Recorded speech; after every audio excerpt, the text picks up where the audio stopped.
ऐसा लगा कि जैसे अरसा बीत गया दरवाजा खुलने में।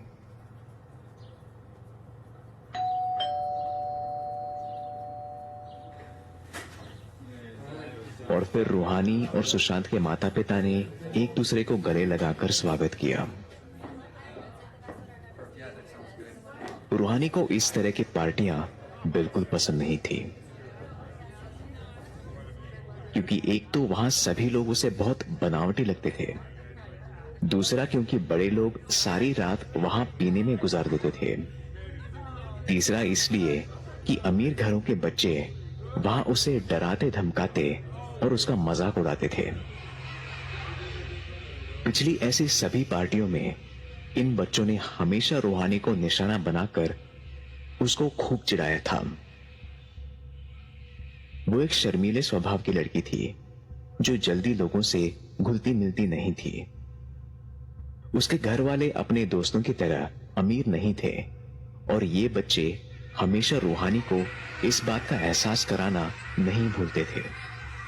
वो उसके कपड़ों का मजाक उड़ाते, उसे नीचा दिखाते और यहां तक उसके बालों पर भी ताने मारने से नहीं चूकते थे। उसके दादा दादी ने उसके पिता की पढ़ाई पर बहुत पैसा खर्च किया था और इसी वजह से उनकी इन अमीर लोगों से दोस्ती हो गई थी। उसको ये भी नहीं मालूम था कि उसकी मां को इन लोगों के बीच अच्छा लगता है या नहीं। कैसी हो रूही? सुशांत के पापा ने पूछा। उसे उन लोगों से तुरंत नफरत हो जाती थी जो उसको रूहानी के बजाय रूही कहते थे।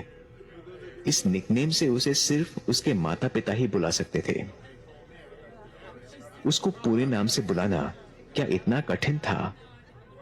मैं ठीक हूँ अंकल। जितने आराम से उसके लिए मुमकिन था उसने जवाब दिया। तुम्हारे सारे दोस्त तान्या के रूम में हैं, तुम भी जल्दी जाओ। उन्होंने उसके गालों को पुचकारते हुए कहा। ओके। रूहानी ने उत्तेजित होने का दिखावा करते हुए कहा और बिल्कुल बेमन से सीढ़ियां चढ़ने लगी। ऊपर आओ रूज। तान्या ने उसे सेकंड फ्लोर पर आने के लिए कहा।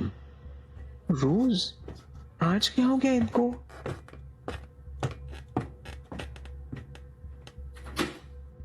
तान्या के साथ 4 और बच्चे थे, जेरी, सुशांत, आदित्य और अंजलि। उनकी शरारती आंखों से ऐसा लग रहा था कि उन्होंने उसे हर तरह से नीचा दिखाने और उसकी लगातार खिल्ली उड़ाने की पूरी योजना बना रखी थी। रूहानी को अभी से अजीब सा लग रहा था। इसके जूते तो देखो, लगता है अपनी मम्मी के जूते पहनकर आई है। उन लोगों की बदमाशियां पूरे जोरों शोरों से चल रही थी। हालांकि वो जानती थी कि ऐसा ही होने वाला है और इन अमीर बिगड़े हुए बच्चों से और कोई उम्मीद भी नहीं थी। अच्छा सुनो, आज हम ब्लडी मैरी खेलने जा रहे हैं। अंजलि ने वो हंसी का माहौल तोड़ते हुए एक गंभीर से चेहरे के साथ रूहानी को कहा। रूहानी को इस अजीब से नाम वाले गेम के बारे में कुछ पता नहीं था। उसने कभी वो गेम खेला नहीं, लेकिन जल्द ही उसको सब कुछ समझ में आ गया।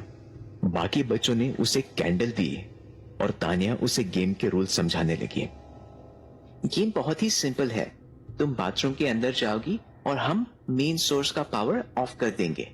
अंदर जाकर तुम शीशे के सामने खड़ी होकर ये मोमबत्ती जलाओगी और शीशे में देख के 5 बार ब्लडी मैरी बोलोगी और बोलने के बाद कैंडल ऑफ कर दोगी।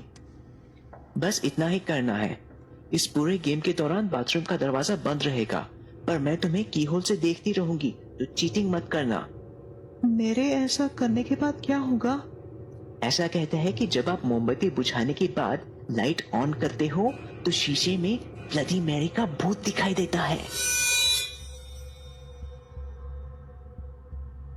ये सुनकर रूहानी की हालत खराब हो गई।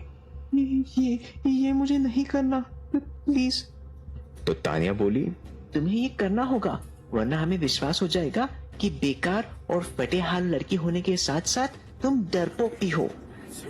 बाकी लोग ने भी उसके इस बात का समर्थन किया और रूहानी को बाथरूम के अंदर ढकेल दिया। उसने चिल्लाना चाहा, लेकिन तान्या ने उसका मुंह बंद कर दिया।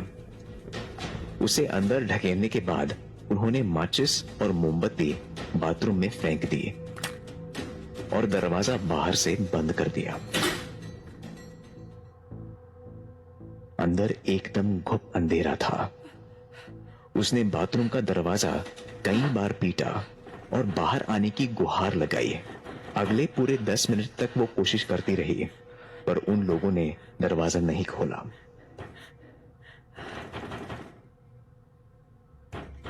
उसको समझ नहीं आ रहा था कि उसके घर वालों को उसका रोना पीटना क्यों नहीं सुनाई दे रहा था।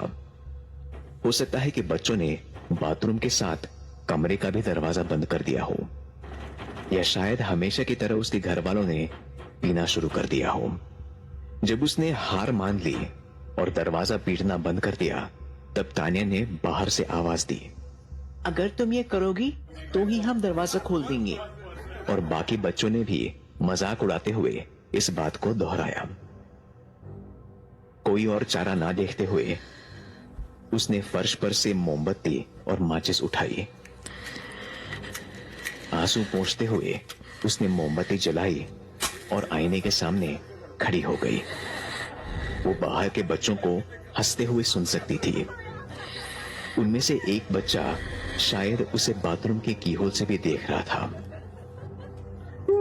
मुझे ये नहीं करना, प्लीज। वो रोते हुए लगातार चिल्लाती रही। तो सुशांत ने कहा, तुम्हें ये करना होगा, वरना हम तुम्हें डिनर तक अंदर ही बंद रखेंगे, जिसमें अभी पूरे 2 घंटे हैं। तुम्हारी मर्जी, देख लो। अपने आप को बहादुर साबित करने की कोशिश करते हुए उसने हिम्मत जुटाई और मोमबत्ती जलाकर उसने आईने में अपने आप को देखा। डर ने उसे इतनी बुरी तरह से घेर लिया था कि उसके रोंगटे खड़े हो गए। Bloody Mary, bloody Mary, bloody Mary. उसका शरीर अपने आप ऊपर से नीचे तक कांप रहा था। मोमबत्ती की लो टिमटिमाते झपकते हुए उसके चारों ओर अजीब अजीब छायाएं डाल रही थी, और उसे महसूस हो रहा था कि उसके पूरे शरीर में एक कंपकंपी सी दौड़ उठी है। वो फिर से बोली, bloody Mary, bloody Mary.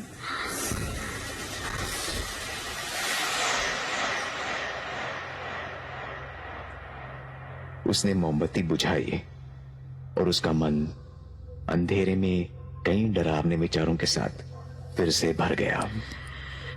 Bathroom में हवा का कोई जरिया नहीं था। फिर वो मोमबत्ती की लौ कैसे टिमटिमा रही थी।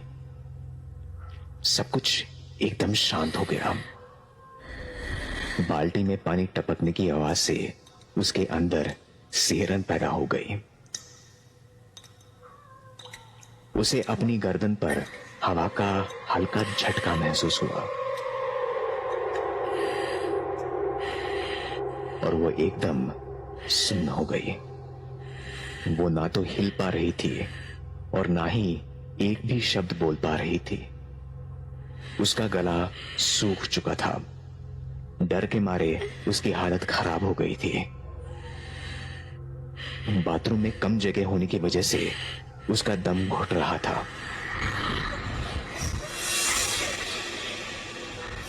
उसे लगा जैसे कोई उसके ठीक पीछे खड़ा है, लेकिन उसके पास इतना साहस नहीं था कि वो पीछे मुड़कर देख सके। वो जो कुछ भी था, हर गुजरते सेकंड के साथ उसकी तरफ बढ़ रहा था। उसने चीखने की कोशिश की, लेकिन उसके गले से आवाज ही नहीं निकली। बच्चों ने जोर से चिल्लाते हुए दरवाजा खोला और लाइट ऑन कर दी। रूहानी को अपने पैर बेजान लगे और वो फर्श पर धम से बैठ गई। उसका चेहरा एकदम पीला और गुम हो चुका था। वो खुद को आईने में नहीं देख पा रही थी। कोई ब्लडी मैरी नहीं है, बेवकूफ। बच्चों ने चिल्लाते हुए उसका मजाक उड़ाया। वो हिल भी नहीं पा रही थी और उसको समझ में नहीं आ रहा था कि वो उनकी इस बेहुदी और भद्दी हरकत का कैसे जवाब दे। उसकी ओर से कोई हलचल ना होने पर उन्होंने उसे उठाया और उसका चेहरा आईने के सामने ढकेल दिया। देखो, कोई भी नहीं है, कोई ब्लडी मैरी नहीं है। ये तो चूहे से भी ज्यादा डरपोक है। रूहानी ने अपनी आंखें बंद कर ली। उसने जो महसूस किया था उसके बाद वो इस आईने में नहीं देखना चाहती थी। जेरी ने कहा, आओ अब कुछ और खेलेंगे। और बच्चों ने रूहानी को वहीं छोड़ दिया। वो अभी भी कांप रही थी। तभी उनकी चीखें सुनकर वो तुरंत बाथरूम के बाहर पहुंची।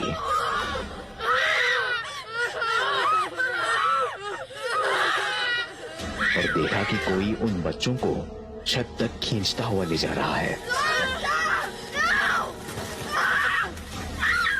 डरी चौंधियाई सी उसके अंदर से सिर्फ एक हल्की सी कराह निकल पा रही थी, क्योंकि एक अदृश्य ताकत उसके सामने उन बच्चों को छत तक खींचते हुए ले जा रही थी।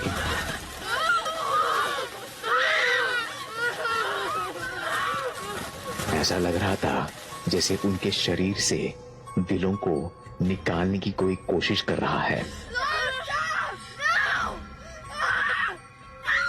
और अगले ही पल उसने पहले उनकी हड्डियों के टूटने की कड़कड़ाती आवाज सुनी और उसके बाद ही बहरा कर देने वाली उनकी तेज और ऊंची चीखें।